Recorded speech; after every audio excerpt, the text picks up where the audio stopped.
Hello all, Old Geek here, and this is a review I've been holding off doing for a little while, but I'm giving in.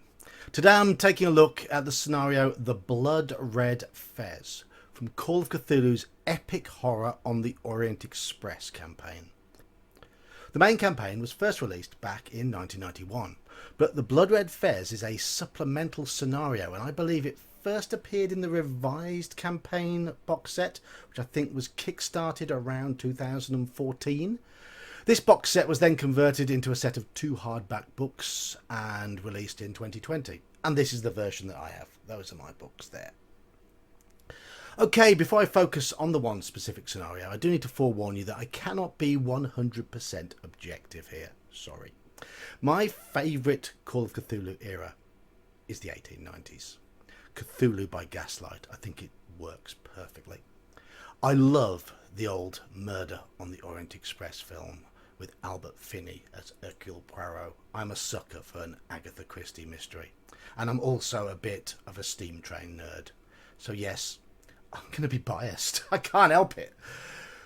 While most of the Orient Express full campaign is set in the 1920s, The Blood Red Fez is an 1890s adventure, and it is suggested that the Keeper runs it when a certain piece of information is found in that main campaign. But I disagree wholeheartedly with that suggestion. It would be fine if The Blood Red Fez was a short scenario that could be run in a couple of sessions, but it isn't. And its length is such that it could divert attention from the main campaign for far too long. No, run it as a prequel. I'm currently GMing it for the 3rd time, and the quickest and most direct group completed it in about 20 hours. My current group are looking at nearly twice that. So to run it in the middle of the larger campaign, you're talking about 2 months, maybe 3 months of weekly games to play it all, which is far too long for a mid-campaign side game. The players will forget what's going on.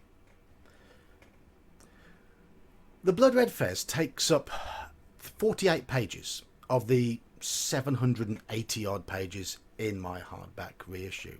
The previous box set had in the region of 1,000 pages of material. Yes, horror on the Orient Express is that big, with dozens of maps, handouts and other props. If you play the full kickstarted box set campaign with all of the supplementary stuff and all the side campaigns, you can be looking at 2.5 years of play. It's absolutely massive.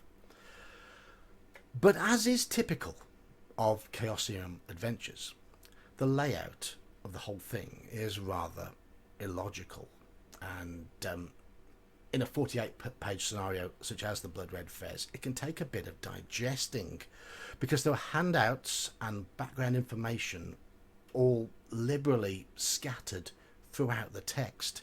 It is both annoying and distracting. I really wish Chaosium wouldn't do that. Break everything down into specific, more focused chapters. Don't argue with me, Chaosium. Just do it. Now, as I've already mentioned, the Blood Red Fez is set in the 1890s. 1893, to be precise. 30 years before the events of the main campaign. And it begins in London. All right, governor. Apples and pears, skin and blister, dog and bone, jellied eels, pie and mash, cockney white boy. All right, mate, in it. Or, yes, rather, marvellous. Would one like to go to the club for a glass of champers?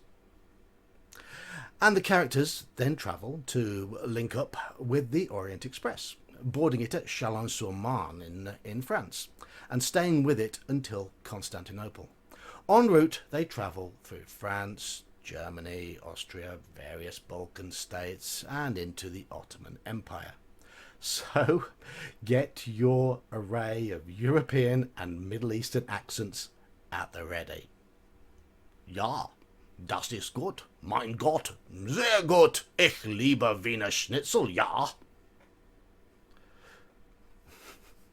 At least I can do French, sort of. Mais oui, j'aime l'Orient Express. Monsieur, would you like the champagne? Un soupçon de soufflé, perhaps? Un baguette? Naturellement, c'est parfait. As for a Turkish accent, got a clue. Of course, the party are not able to fully appreciate the decadence of the legendary train, because this is Call of Cthulhu, and they have a task at hand: to take a strange and deadly artifact to Constantinople and to find out all about it and eventually how to destroy it. All the while, along the way, they are tormented by cultists and undead beasts and insane madmen and all that good stuff. And there are a plethora of NPCs on board the train for them to interact with. And, very kindly, these include a group of Russians and a Scottish journalist. Yet more accents for keepers to become tongue-tied over. Hello, Peter. Is good vodka? Yes, Vladimir. Och, aye. I'm from Aberdeen and I drink whiskey and read the poems of Robert Burns.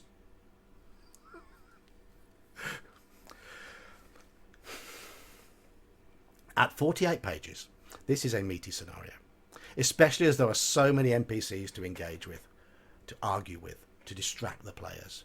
Add to that the background material in the books regarding the train itself, the protocols on board, the locations it visits, and the keeper should ideally digest as much of this as possible in order to give the feeling of authenticity, because so much effort has been put into compiling the whole campaign that you feel it deserves it.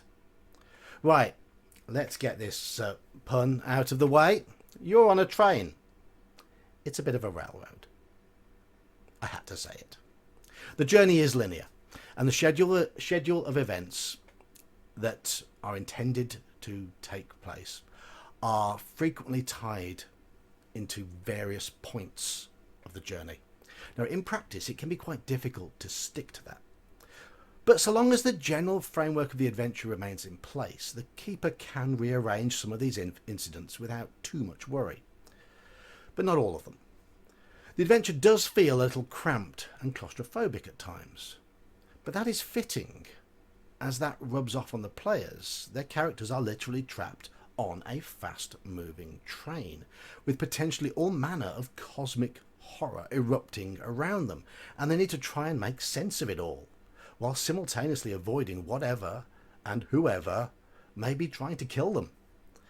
And this restriction on movement pulls the party into frequent contact with all the lovely NPCs, which gives an excellent opportunity to drive interactions, especially with Henri Peters, the wonderfully dutiful conducteur. He is impeccably mannered, he's unfailingly helpful, and by the end of the adventure, he should be at the end of his tether. The players, though, should grow very fond of him. He's a great ally. I also love the Scottish journalist, Eileen McGregor. Described as being dedicated and well-meaning with a sense of adventure, she's also a potential ally. I do think that the group of Russians on the train feel a little superficial, but one of my groups did get them involved in a very creative manner, so I guess it is worth having them there. Events in the adventure do open up a lot more once the investigators reach Constantinople. And this does offer a refreshing change of atmosphere leading up to a very deadly finale. The first time I ran this, we had one of the PCs attempting to flee. He was an overweight historian with no real physical abilities to speak of. But when it mattered most, he rolled an extreme success on an all-or-nothing dexterity check. It was truly one of those feel-good moments, and my group of players loved it, which is a sign of how much they had got into the adventure itself. Right, the Blood Red Fez, it is a challenging scenario. I've already mentioned the amount of background detail, the potentially awkward event structure, and the many NPC moving parts that the keeper has to deal with. But it's also no simple task for the players.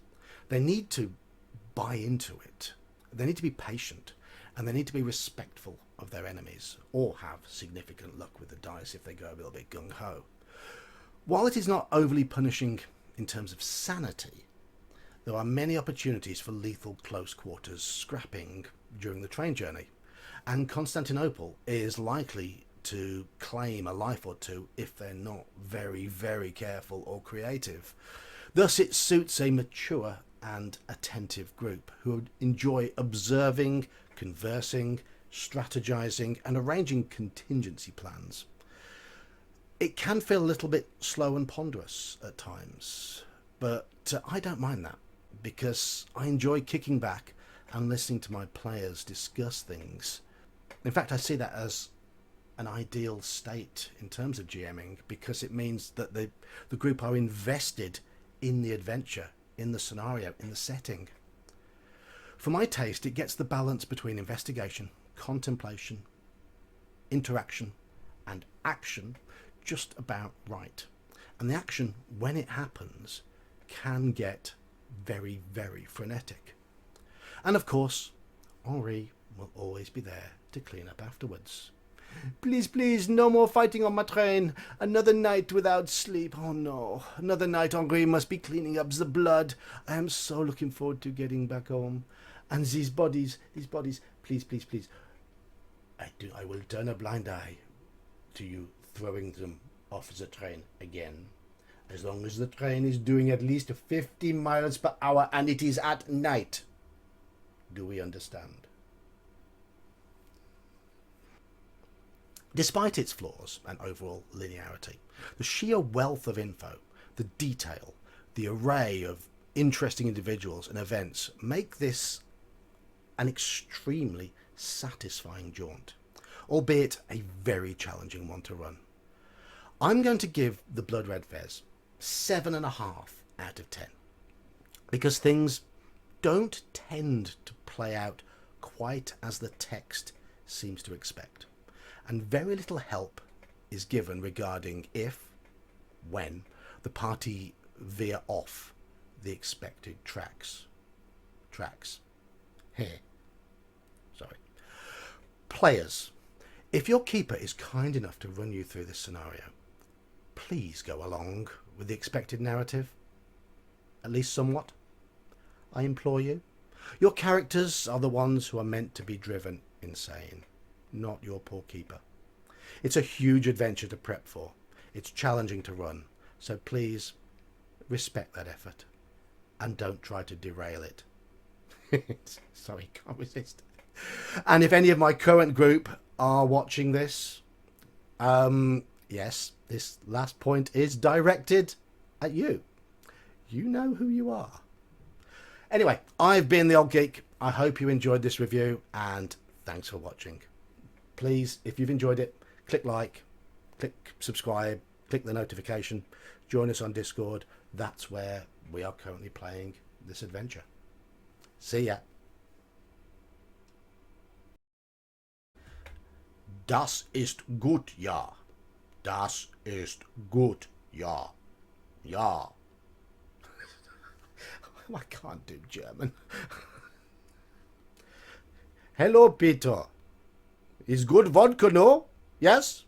Yes, Vladimir. More practice needed.